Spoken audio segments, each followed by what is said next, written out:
Welcome, creepy guys, ghoulish gals, and all you beautiful creatures of the horror fandom. You're listening to My Horror History, the podcast where we explore how horror movies shape us, scare us, and sometimes save us. I'm your host, Bev Chew, and each month I sit down with a fellow horror lover to talk about their personal journey into the genre. This isn't about being an expert, it's about sharing memories, opinions, and the emotional connection we have with the films that haunt us in the best ways. This episode, I'm joined by the one and only Mark Reid, former host of the Creative Psychopaths podcast, where each episode was served up like a horror sandwich. The intro and the outro were bread, and the middle was deliciously fun and informative discussion about horror films. Today, Mark's here not as the host, but as a guest to share his own horror history and the films that carved their way into his psyche.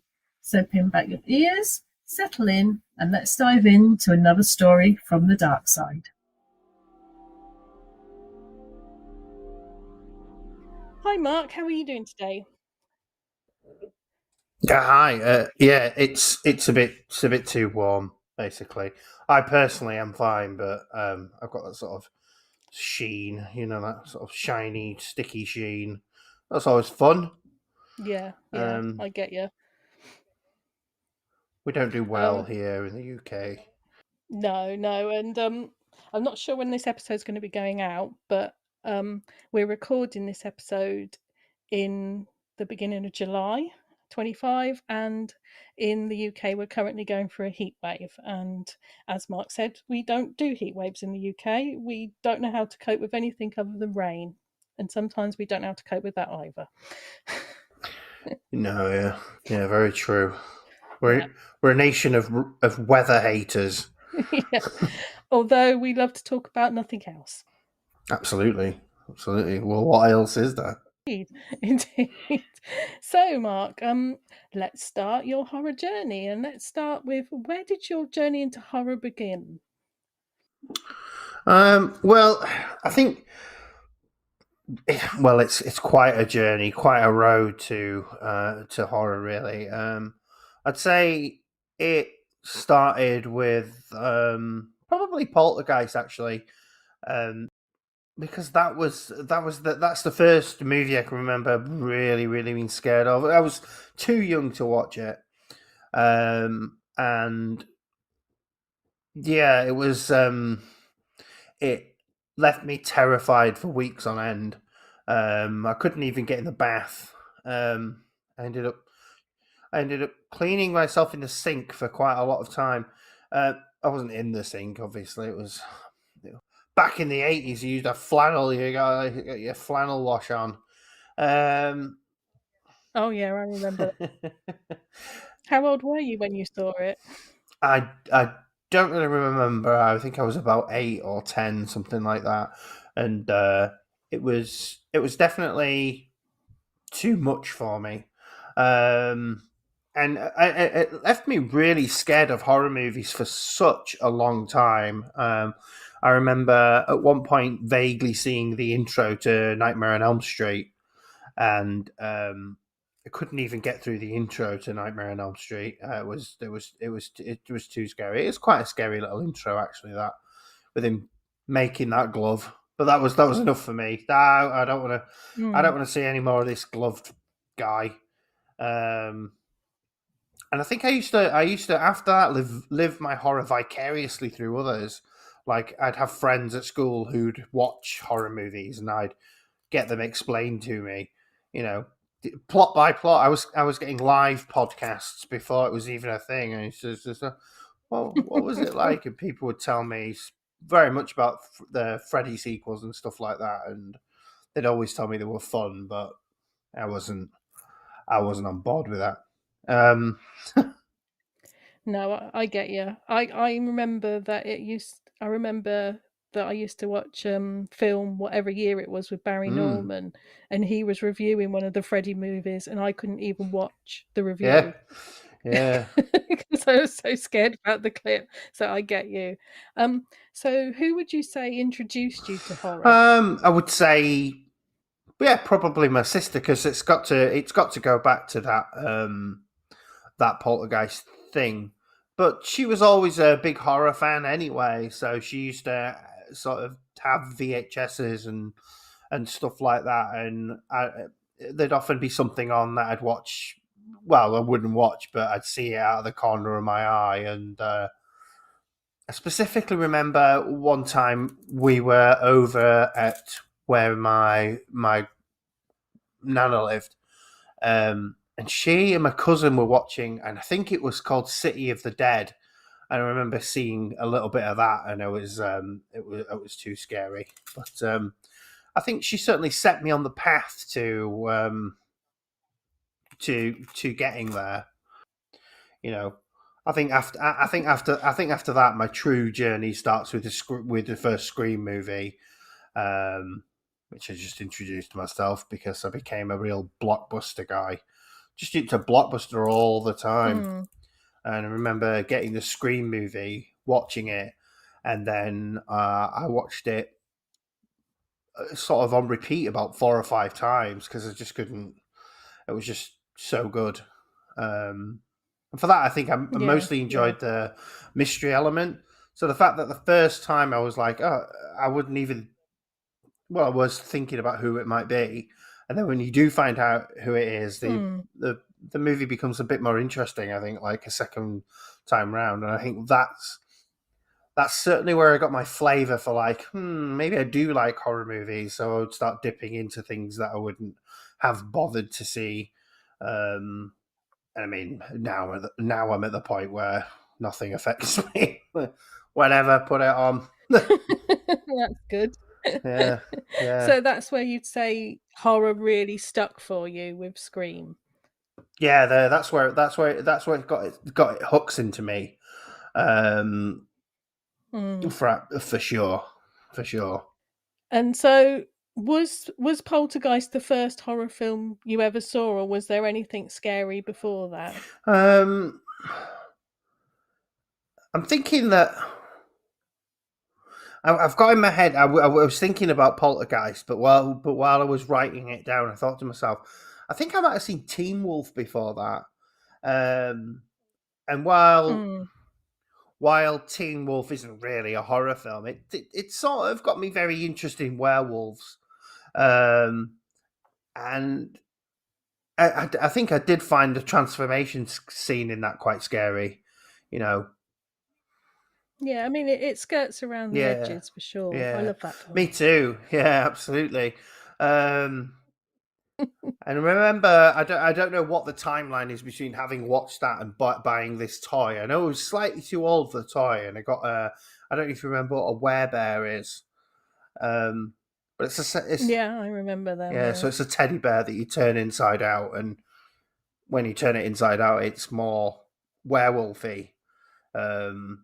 And I had that. I had that. No, I've still got the bear, and had just the one for years, and then quite a while back, maybe 13, 14 years ago, I just did the eBay thing and got them all.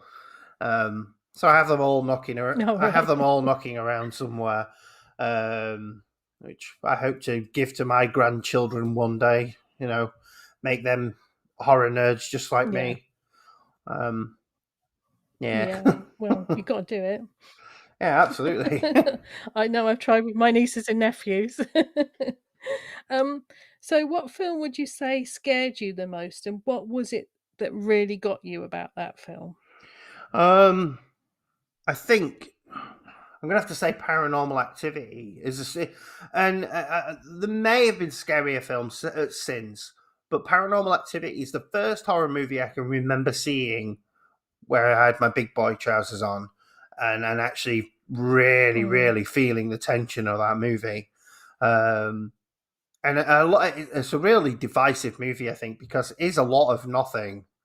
But for me, I watched it, and I think I watched it the right way, which was just on a laptop in the dark.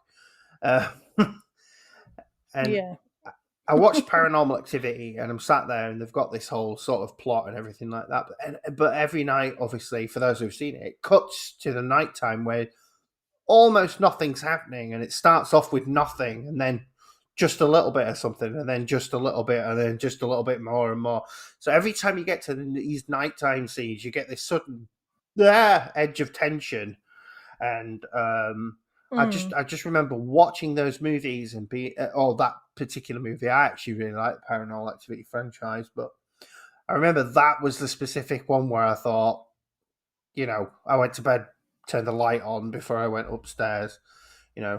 I'm not really a lights on kind of guy. I Yeah. just sneak around the house in the dark usually, but that was one of the ones where I was like, maybe I'll just make sure there isn't a demon in the spare room. Yeah. There wasn't. There was no one in there.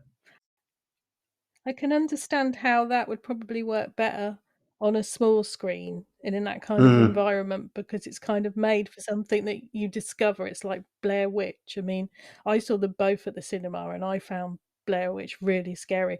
I was slightly disappointed with Paranormal Activity, but I think that's just because it got massively hyped.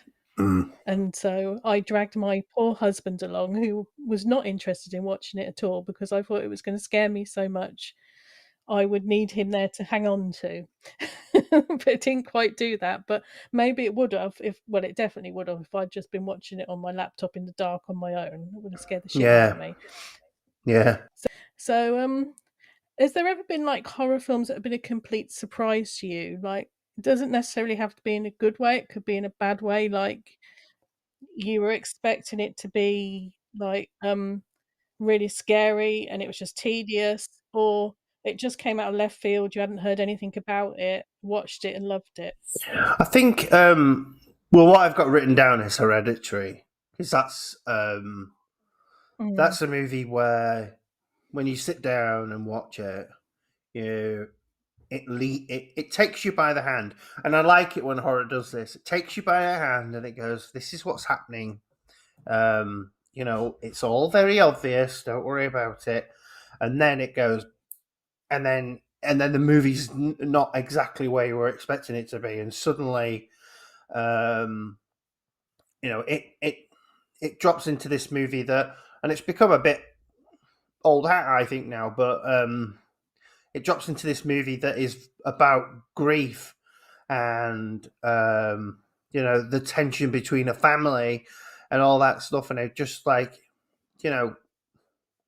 I'm spoilers for the people listening, but in Hereditary, you're led to believe the creepy girl is going to do creepy things, and then she gets her head knocked off, and that's only about Yes, that was quite surprising.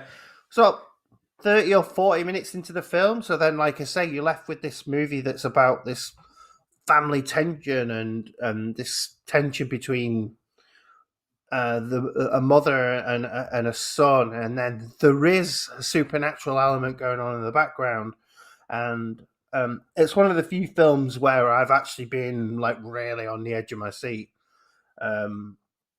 Although, I mean, I've just said two in a row there where it actually happened, but it is a rare case for me where I'm really like, oh my god, what's going to happen? And every time I've watched it since, it still has that effect on me. Because I think Toni Collette, to be fair, is so good in that she's amazing. That it just it just the whole thing works. The whole cast is good, to be fair. But yeah, the whole thing works. And then when it finally ramps up towards the end, and it's really scary, and gruesome, and you just like, oh my god. And that's the great thing about some of the horror films. It's got that. A lot of people say it's got that relationship with comedy where there's a sort of build up of tension and then you get that release. And a good horror movie will just build the tension so much for you, and then when you finally get that release, it's like, if you're really scared, you can almost be at the point of laughter because it does something. And Hereditary does exactly that. It ramps up and ramps up until eventually it goes, right, now we're on. And you go, ah! Yeah, I mean, it feels like Ari Aster started something with that film, looking at grief and tying that into horror. I mean, I know it's been done before in other films, like what's that one from the 70s with Donald Sutherland? Don't Look Now, Yeah. you know. But grief seems to be the thing in horror at the Yeah, moment. yeah. You And know. it is awful. I mean, grief is Mm, awful. I mean, my dad died a few years ago, and it was horrible to go through. But I think mm, for me, in terms of horror films, it's like it's getting old hat now. You know, because I think even before Hereditary, there was the Babadook, which is exactly the same thing. It's about grief and mm, depression, and it's like, yeah, you know, yeah. but yeah, I mean, the films that have come out this year that have touched on it have been very interesting, but we'll just have to see where it goes. These things can get a bit dull after a while, but I mean, I've always thought that it should be touched on more in zombie films because I think that's what I find scary about them is the fact that you've got to deal with the return of a loved one, which would be a tremendous joy, and then a tremendous pain because you couldn't live with them yeah, because they're going to eat your brains. yeah. No, it's not good. I actually think probably one of the better moments for that is in Shaun of the Dead. When Mm, Sean's mum gets turned, and it's yeah. actually I mean, and his stepdad before that's quite emotional as well. But that's probably one of the few films where they actually do that with the zombies. Um, Yeah. but yeah, you're right. They should do that more often. So, what horror film do you love that no one else likes or talks about? Um, the only thing I could come up with here, and the thing is, I know that Friday the 13th fans do like the movie, but it's mostly regarded as being very bad. Which is Jason X, where he goes to space. I love Jason Um, X. yeah. It's mostly regarded as being a bad movie, and I think anyone who even likes it wouldn't sit there and go, "Yeah, this is a really great movie," because it's not. But everything about it is it's just really played tongue in cheek. It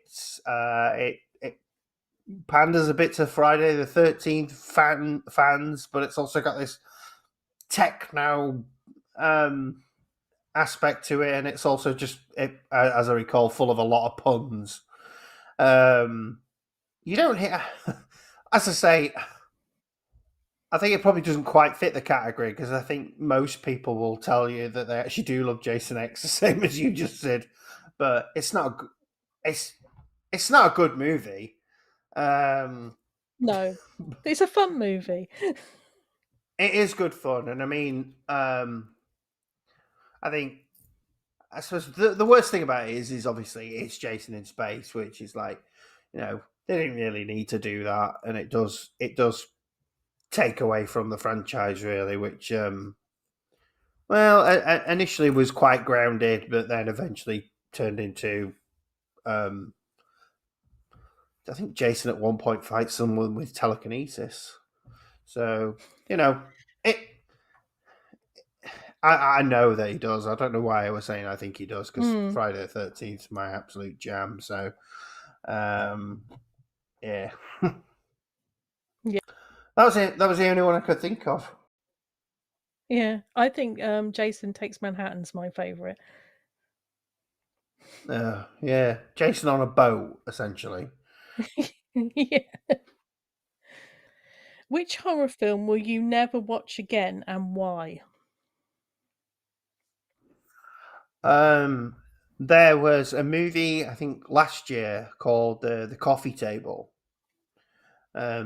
which I think I put at the top of my list for last year, but I've no desire to ever see it again because it deals with a situation. I don't want to spoil The Coffee Table for people, but it deals with a situation that certainly as a parent, but I think anybody watching would absolutely hate. And it's a movie that has this thing that happens, and then it just spends the whole movie just dripping in tension. Too much tension, and it's just As I say, I put it at the top of my list because it's very few films affect me, you know. But that one was like, this is great. This is what I want from a horror film. I've never need to see that again. Who is your favourite all-time villain in horror films? Oh, Jason Voorhees, without a doubt. Mm. Um, I I love the evolution. No, that's not a word. Evolution of that character. I like the sort of,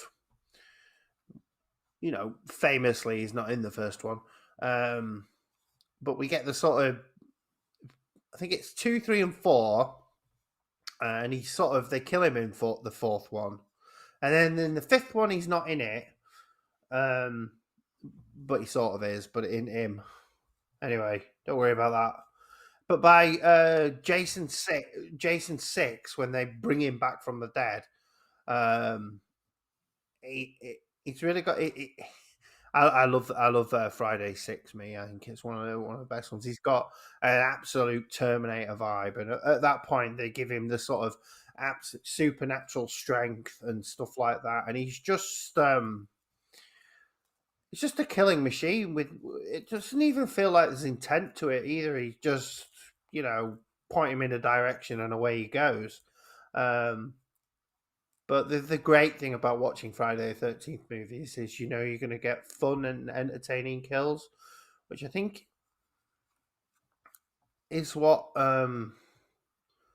slashers often need. Yeah. You can do it seriously. I think Halloween does a very good job of doing it seriously. But I think it's more interesting to do, fun kills and give yourself a list of people to just be killed. So I picked Jason for that. Plus it's iconic looking, that mask and all. Yeah, definitely. Yeah, I think he has to be my favorite. I do like I like the style of Ghostface, but technically it's not the same guy each time, so No. so you can't really. I don't think No. you can really have it. I'm going to put you on the spot here. What's your favourite Jason kill? Oh, it's the. It has to be the liquid nitrogen in Jason X. I love that one. Yeah, it's a good one. I do love that one. Yeah, I can understand that. So, on the other end of the spectrum, who is your favourite fearless female? And that could be in the case of like a final girl or in just like a fearless performance. Because I'm putting this question in here because I genuinely think that horror is the best space for actresses, that they get amazing roles, especially in the last 10 years, and they're giving the most outstanding performances Yeah. that are not particularly getting recognised. But if I was an actress, I think I'd want to move into horror more than anything else because I know I'm going to get something that I can really get my teeth into. Absolutely, yeah. So, Yeah. what would you think would be your favourite? I've gone for Sarah Connor. As far as I'm concerned, the first Terminator is a horror film. So Linda Hamilton as Sarah Connor, and if you want to just stick to that first film, she's just got the final girl thing totally down. She starts off absolutely innocent. She goes through the journey, and then towards the end, she's just a kick-ass chick. Sorry for saying chick. It's not very. No, I don't. I don't mind. I don't mind. I'm not going to. Don't going to take offence to the word chick. But yeah, she absolutely. She turns it around. Between her and Kyle Reese, he's the soldier at the start, and then at the end, she's saving him. I mean, she can't ultimately save him, but she goes from fearing the Terminator to fucking crushing it, and sequel wise, I think, in the second one, she's even she's an even stronger character. Although I don't really think you can rate the second one as a horror movie. Although there's some real nasty kills in the second one. People forget that, I think. Oh, That yeah. that T-1000, especially when it jams the knife through the milk carton and then through the guy's head. Maybe it is a horror film. I wonder if I could. Horror adjacent for sure, but she definitely kicks ass in that. I always thought that the sad thing about when they released that film was they gave away that Arnie was going to be the good guy in it. Yeah, right, yeah. And, you know, if they never released that in the trailers, that would have been such a plot twist. Yeah. I think back in those days, though, trailers were just like it wasn't like they are now. I think trailers can be more misleading these days, and it's interesting when you go in and go, "Oh, this is not what I expected." Whereas, you know, even in the 90s, they still had that guy doing Arnold Schwarzenegger is the Terminator, and you know. I miss that guy. This time he's the good guy. What? You might as well have said that. What? Yeah, she definitely kicked ass. Yeah, Sarah Connor's awesome. What horror subgenre do you think you connect with the most? Is it going to be like slasher, folk, cosmic? Just found footage count. If it counts, I'm choosing that. Yeah, oh yeah, 100%. Yeah. I think found footage movies are my favorite genre by by a long way. I think, and I blame that on Paranormal Activity. Because I saw like you, I saw the Blair Witch at the cinema, and the ending's quite affecting in that. But I remember being bored out of my brain, and it still bores the crap out of me now. You know, I have to, I think, as a horror fan, sit here with Blair Witch and go, look, it's a legacy movie. Without that, we don't get all this. And I really think that's fair to say. But it bores the crap out of me even now.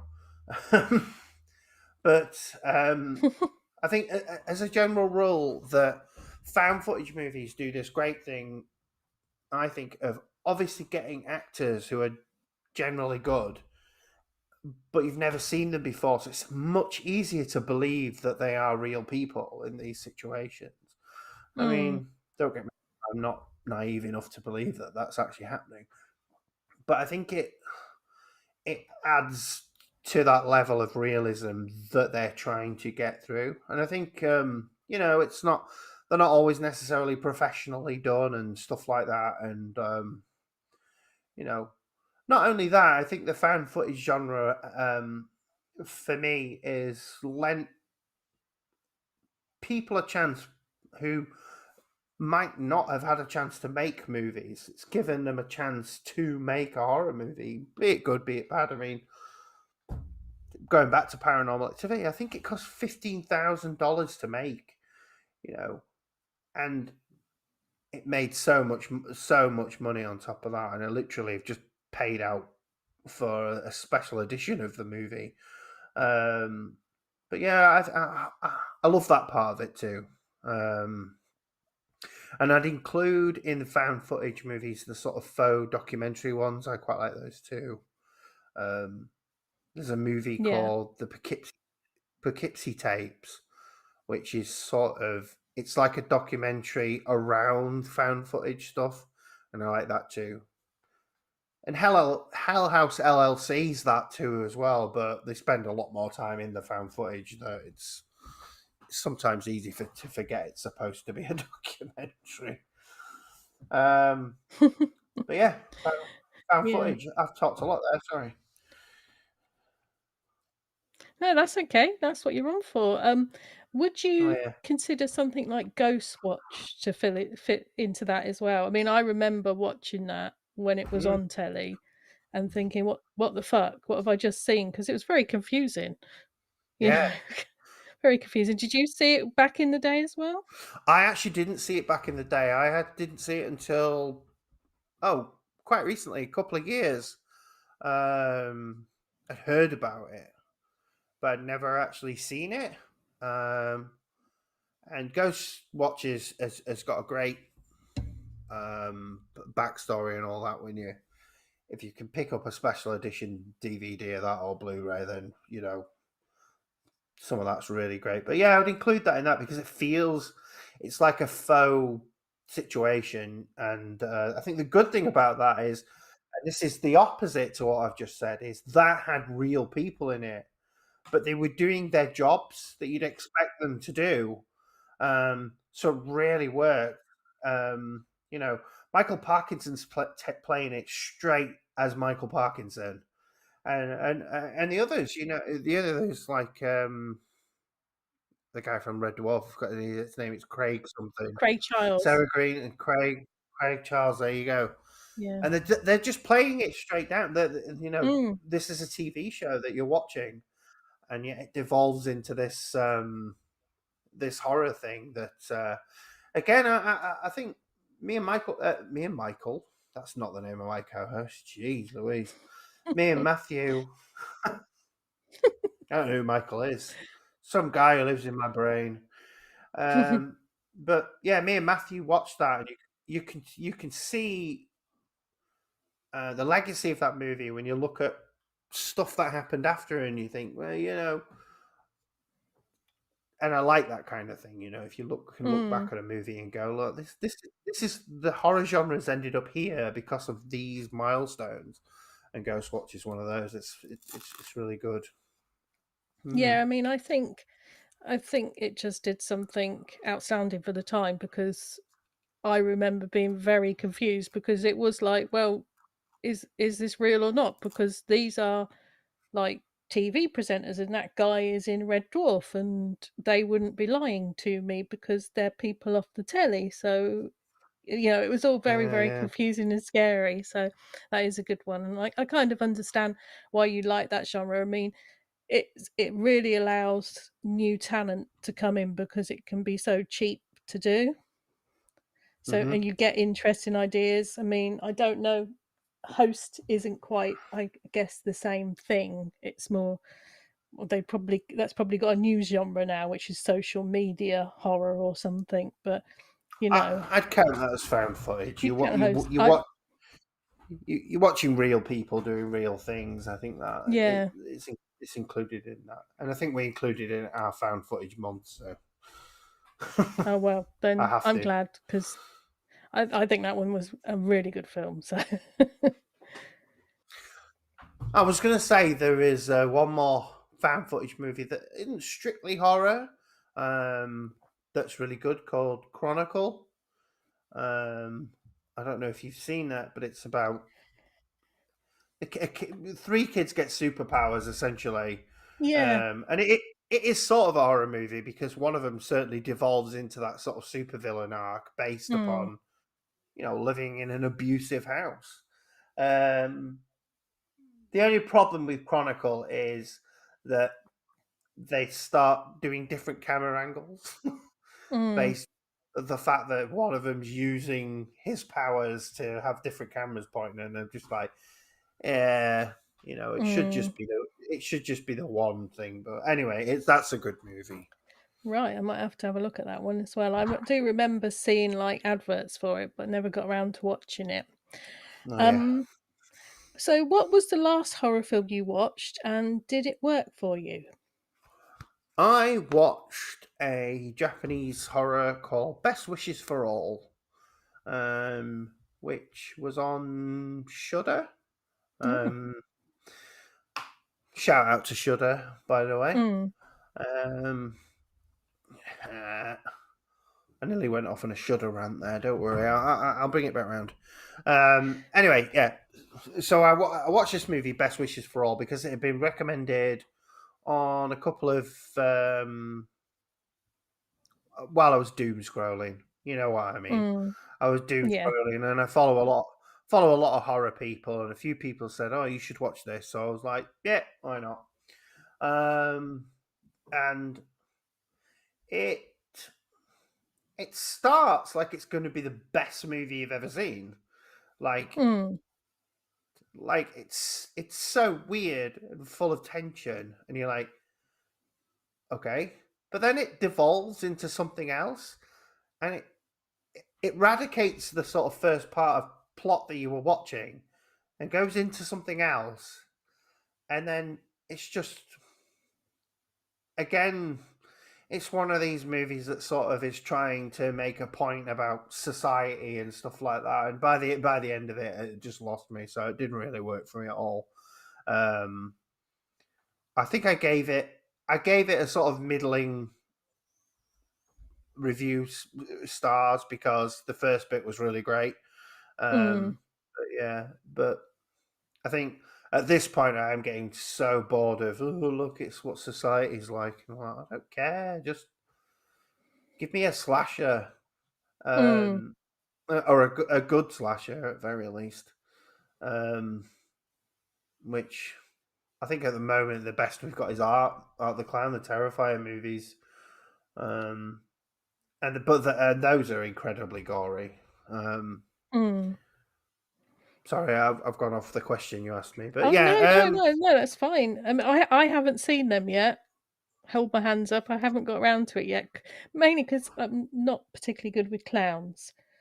Clowns and ah, dolls. right. So, Well, but my sister watched them and she quite enjoyed them, so I he think is I'll probably really get around clowning to it it. up, though. Mm, Yeah, yeah, yeah, he's but really clowning it up. Um, Yeah, yeah. But yeah, best wishes to all. I can say, I think I'd almost recommend it just for that first bit because it was so good. mm, But then it devolves, and then you go, nah, I'm not bothered about this movie anymore. Um, yeah, I so think that's happening a lot yeah, lately. I think there's some good ideas in horror, some really good ideas, and but they're not quite landing it sometimes. Like I don't know if you'll disagree with me about this, but A Violent Nature.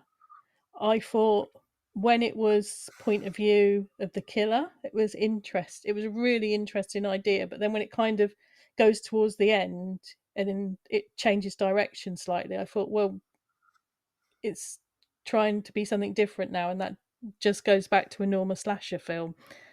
And I think we're getting that a lot. We're getting some fantastic ideas, but they're not fully yeah, formed. But then I think they probably lead on to other people to take that kind of idea and run with it and make something really good.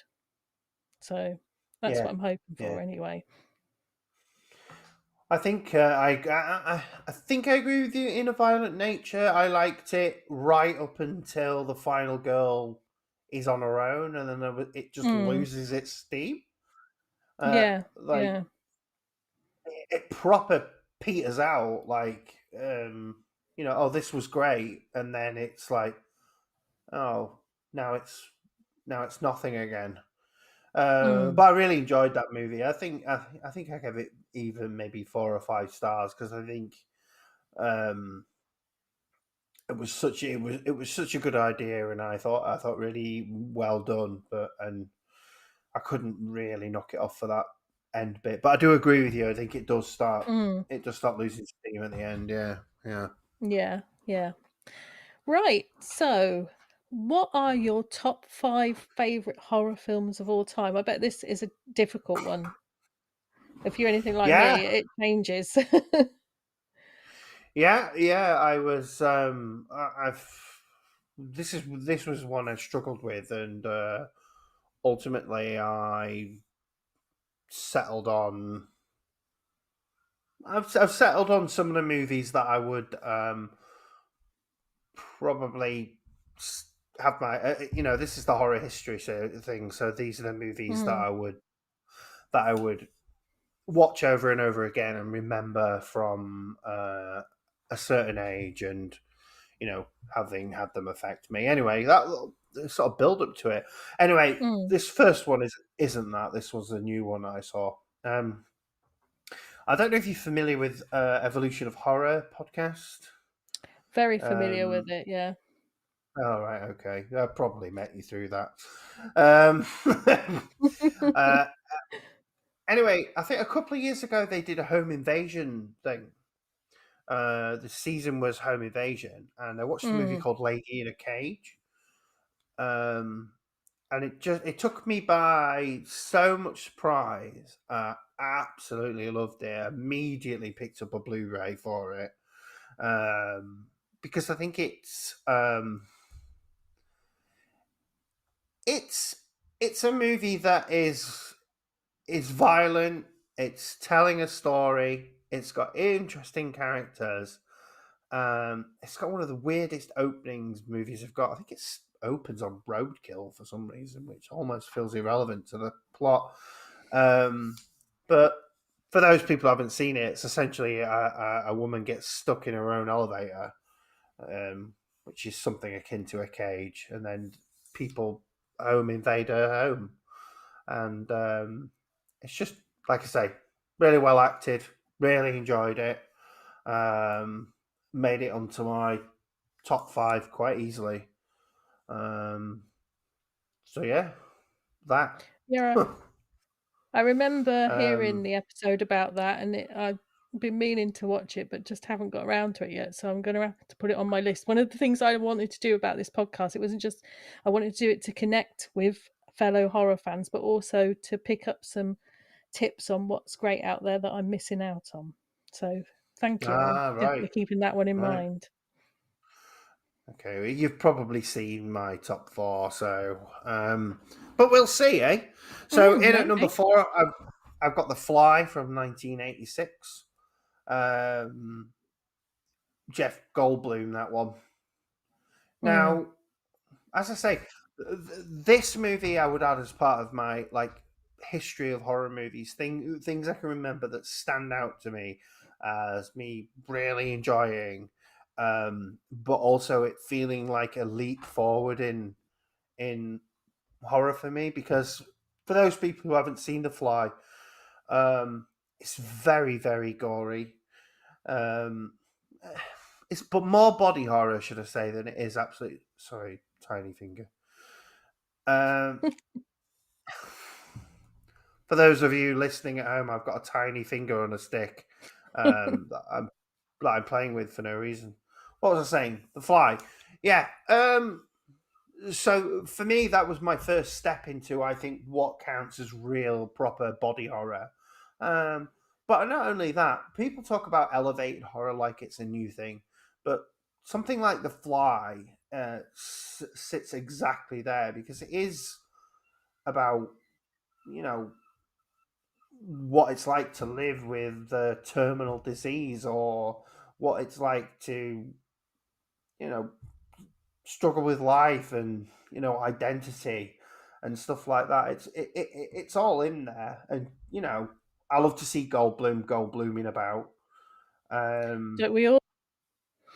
Yeah, and I've always loved Gina Davis in things. You know, give me a League of Their Own any day. I'll watch that any day.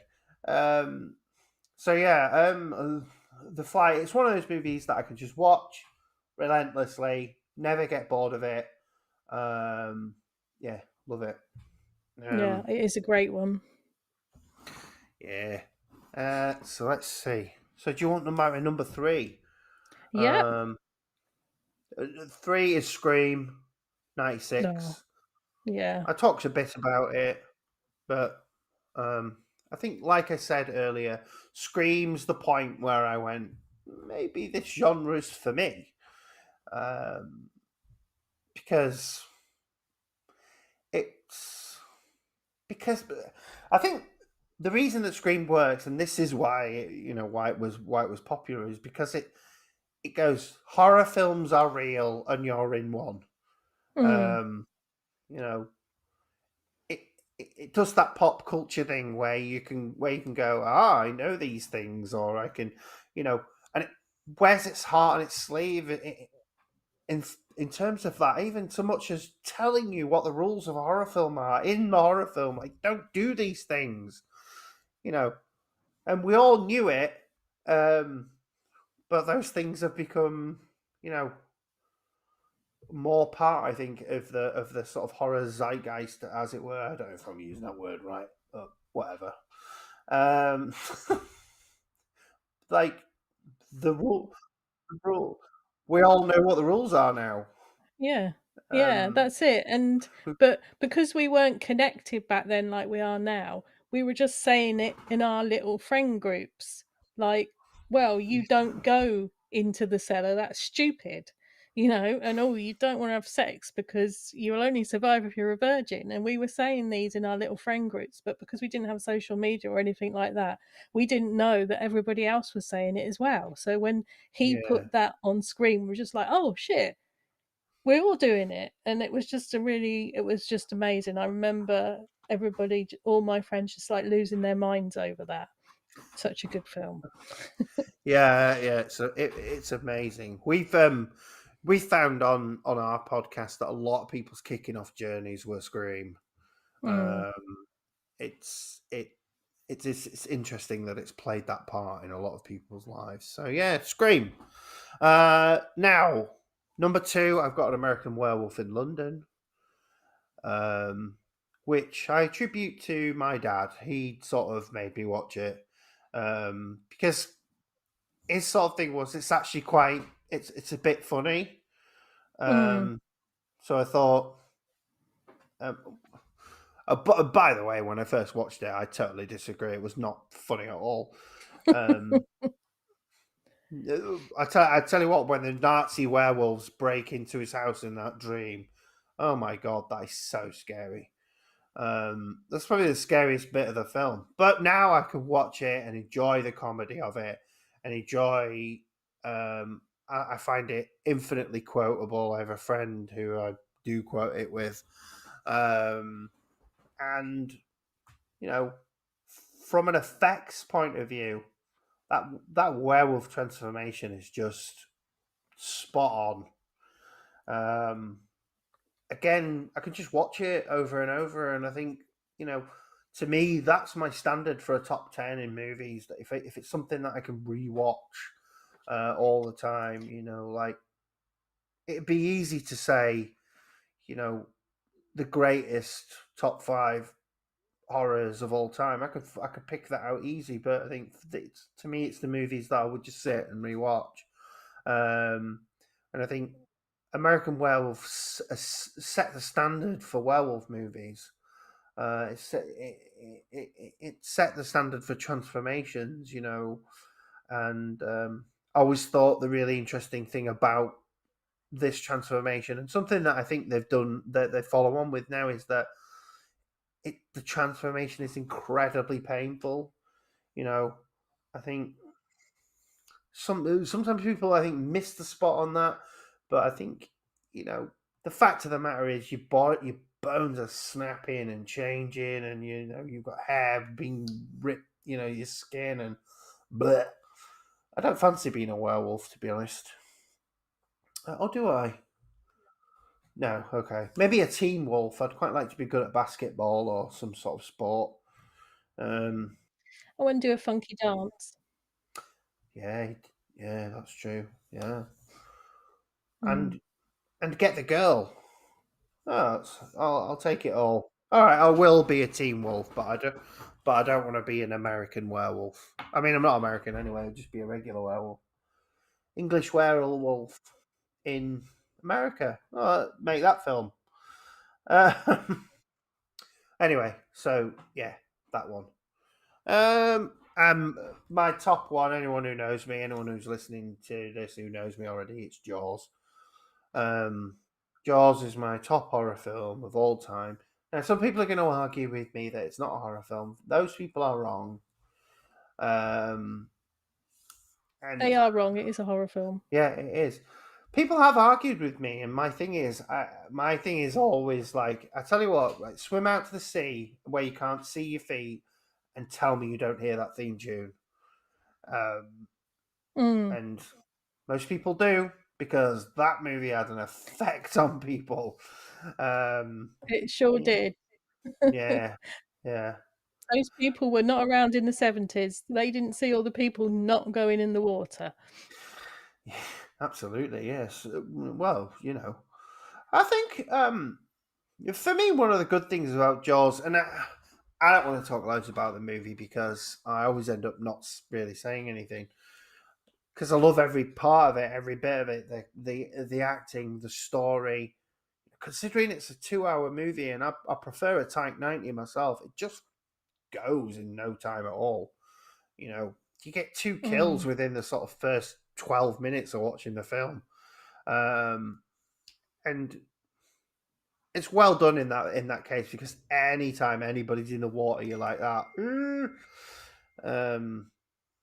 Yeah, which is nice. What else was I going to say? Yeah, I think the good thing about Jaws fans is as well that a lot of us just became obsessed with sharks. Um, and you know, it has had that good effect on me of learning things about sharks, and then I enjoy a good shark movie, but I like to know the fact that you know I wouldn't. The likelihood of getting killed by a shark is very, very slim. You're more likely to die by a vending Mm. machine falling on you than you are to be killed by a shark. So, knowing those things, and it's easy to be scared by nature, but I think knowing that it's all part of an ecosystem, and you know, and Peter Benchley himself, who wrote the books, became an avid sort of part of the shark preservation thing, and he was really into all that. So I think for me, Jaws has done more for me than just it being a great horror movie. It's helped me, learn a bit more about nature in terms of that. But it's just a movie that I can put on and I will watch it at least once a year, and that I mean at least because not me it probably be 3 or 4 times a year I reckon. And any time I see a cinema release, I'm there because I just love it. It's my favorite film of all time. It wouldn't be on my just horror list. It would be on my of all time list. I just absolutely love it. So yeah, Jaws, number one, Jaws. Well, I think that's a very good choice, and I'm going to say something that is going to be quite controversial now. Not with you, I don't think, but with probably if anybody listens to this podcast, probably a few people out there. Um, I think pound for pound, even though it's not my favourite film, Jaws is the best film ever made.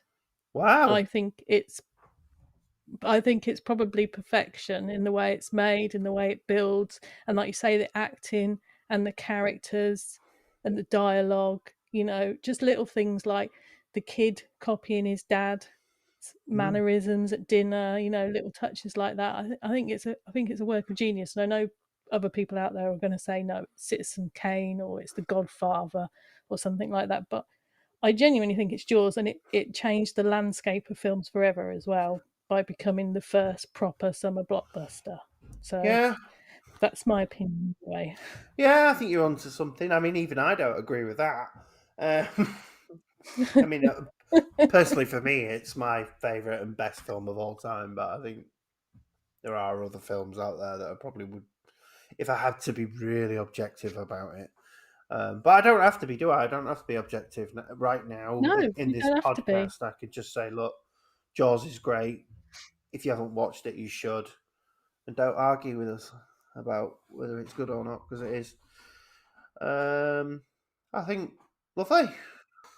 Well, Mark, thank you very much for coming on the show. Have you got anything you want to push? Your podcast? Anything else going on you want to talk about before we go? I suppose I should plug my own podcast, really. Um, Yeah. okay, fair enough. Um, me and my me and my co-host Matthew, not Michael. We don't know who he is. Me and my co-host Matthew have a podcast called Creative Psychopaths, where each week we review a horror movie and give you a recommendation. We usually have a bit before the horror movie that is often, a bit of chat. Sometimes it's another movie review. Um, but yeah, you can find it in all the places that you get podcasts. And, it's interesting. And if you like this and you want to come and guest with us and talk about a movie you like, then that's the thing you can do too. Bev's been on a couple of times, and we've a good time. We watched Raw, didn't we? We both watched Raw without Michael or whatever his name is. We did. Uh, Yeah, we watched Raw and Poltergeist. We talked about as well. we did watch Poltergeist. It was a lot less scary than I remember it being. Yeah. But yeah, so yeah, Creative Psychopaths. Yes, everybody go and listen to it. It's a really fun show to listen to. Well, Mark, I'm doing it now. You don't even know who I am. Michael, Matthew, John, could be anybody. It's getting late in the day and it's very hot. My brain. Well, thank you for coming on. It's been really wonderful to hear your lovely story through horror, your horror history. I've really enjoyed it. Thank you very much. Well, thank you very much for having me on. Huge thanks to Mark Reid for being such a brilliant guest and sharing his horror history with us. It was an absolute pleasure having him on the show. If you were a fan of Creative Psychopaths podcast, you'll know how much heart and humour he brought to every episode.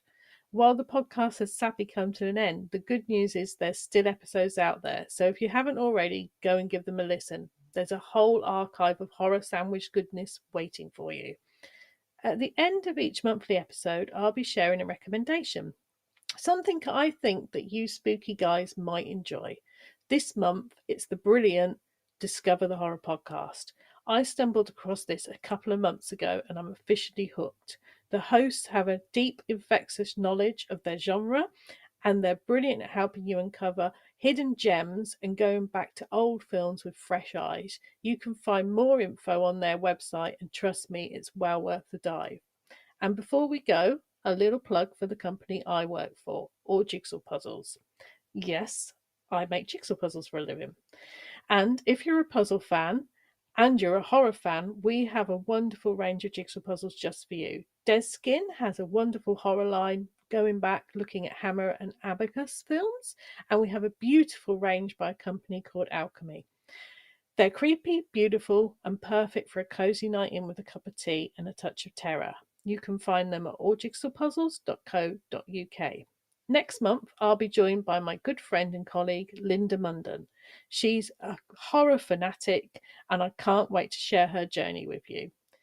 If you'd like to get in touch, share your own history, or just say hi, you can find me on Instagram at myhorrorhistory.pod, or you can drop me an email at myhorrorhistory.pod@gmail.com. I'd love to hear from you.